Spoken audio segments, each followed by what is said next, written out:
All right, what's up, guys? Good afternoon. We are doing a season in review today for Rico Abreu, who had a very good year this season with Kubota Highland Racing. And there was a lot of excitement going into 2024 when it was announced that Rico was going to be finally going on a full-time national tour with a sprint car series. 2 or 3 years ago, you would have said that Rico was never, ever going to be doing something like that. But he committed to it, and I think we're going to be seeing him for a very long time to come when it comes to running with high limit. He's made a commitment, and I think he's going to stick to it, especially after the year that he had in 2024. And we're going to look at all the numbers that he was able to put up this year, discuss it. We're going to hear from what you guys had to say about his season as well towards the end. So let's jump right into it. So for Rico, he had 51 total starts this year with the Highland Racing Sprint Car Series.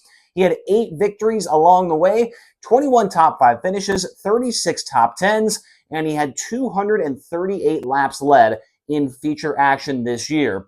He would end up third in the overall championship point standings, and in the midweek series, that was one of the major struggles for him this year, was the midweek series. I'm not sure what happened there, but 9th in the point standings for the midweek stuff, so must have had a couple of bad nights here and there for those that 10 race mini series there. When it comes to the money earned, he was one of the highest earners of the season with Highland Racing. When it comes to the race earnings alone, $443,075. For third place in the championship point standings, that is another $100,000. So there's $543,000, and then another $5,000 from the midweek money series points. So a pretty good year when it comes to just high limit as far as the money goes for Rico Abreu. He was 172 points ahead of the 4th place in points finisher, James McFadden, and he was just 1 point behind Tyler Courtney for 2nd in the overall championship. Man, that came down to the wire at the Texas Motor Speedway dirt track. If you were watching that race on Flow, you remember Rico was no holds bar. He was pedal to the metal, making his car as wide as he could to try and hang on to 2nd in points. Was not able to do it. Came up 1 point short. Speaking of 1, he only needed 1 provisional on the season as well. He did have 3 DNFs on the year. One that comes to mind was, I believe it was the first or the second race at East Bay when he ended up upside down. But not many DNFs really for Rico to talk about throughout the 2024 season, which is pretty impressive for a guy that was just running. You got to get in that mindset of points racing for the first time for him this year. That's pretty impressive to only have 3 DNFs. His best finish, well, we know he got 8 victories, but he led 11 races, so he was that close to being in double digits in wins, and he also had 9 other podium finishes besides those 8 wins. When he went through California, he was unbelievable through the West Coast swing. Lots of podium runs, and we're going to talk about more of that here in just a moment. Before we do, though, that's SprintCarRatings.com. They had him as the 4th best driver this year, according to their ranking system.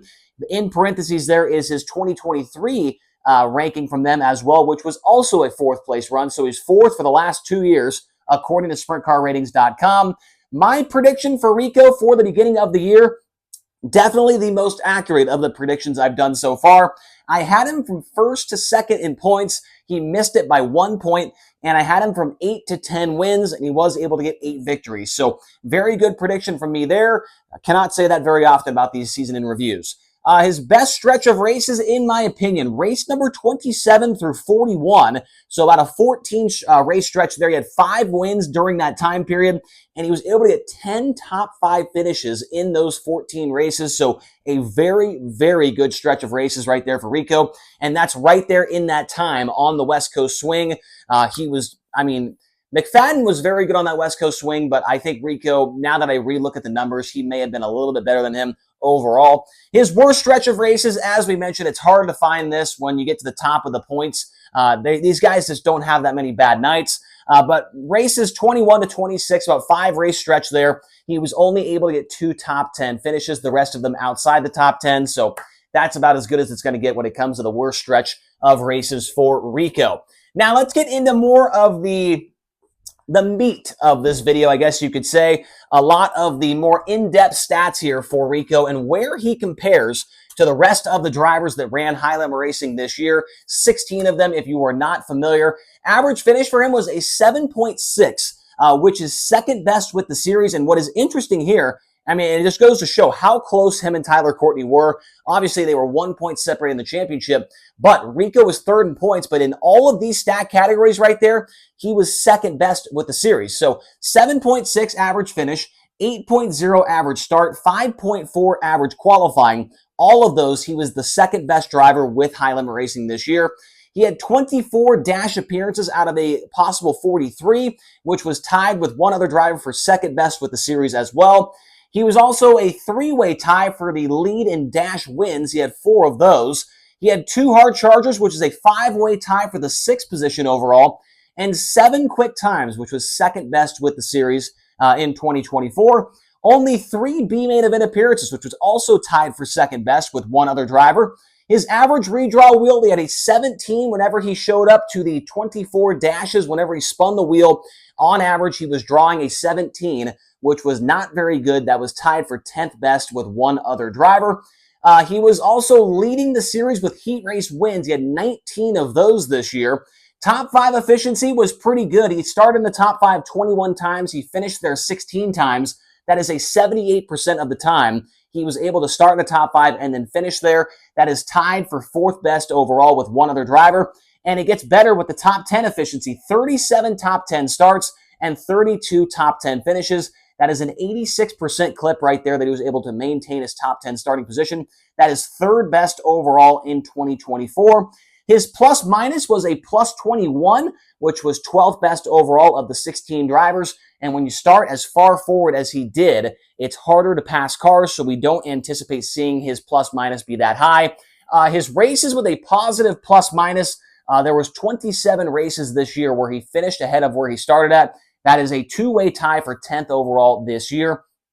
His average finish from the first half to the second half of the year was 8.8 for the first 24 races and a 6.5 for the second 25 races. So for Rico, that's pretty darn good, going up almost 2.5 positions from the very beginning to the end. If he would have had this for the first half, he probably would have been right there, maybe close to Brad Sweet for the championship, but he had a little bit of a rough start to the season. But he did get that award at the banquet for having the best average finish improvement from the first half to the second half. So pretty good stuff there from Rico. And for the average pill draw, he really struggled in the average pill draw department. A 34 whenever he came up to roll the pill draw thing. That is actually the worst, tied with Justin Peck with the series this year. So hopefully next year he gets a little bit luckier when it comes to the pill draw table with High Limit Racing.